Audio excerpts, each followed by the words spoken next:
I want that we create a path. That camera should follow the path. Let's go add curve, circle. Press S for scale, make it bigger. Press G and move along Z-axis. Press Z. Let's select our camera and go to constraint, add subject constraint, and then follow path. Now follow path. Okay, which path it needs to follow.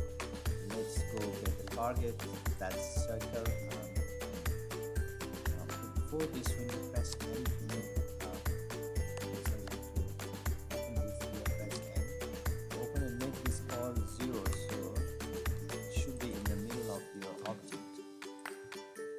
The camera should be in the middle of the object. You see, camera is following the path. Now we need to make this camera to face our cube. Let's go again, track 2. So click on track 2. Here you have to say track to what? Get the object track to cube. Now you should see your cube. So see, when we play, it doesn't do now anything. Go back and let's go animate path. So when you press, see the object, the camera is moving. If I press 0 numpad, you see the camera mode. That's how you can the camera follow a path.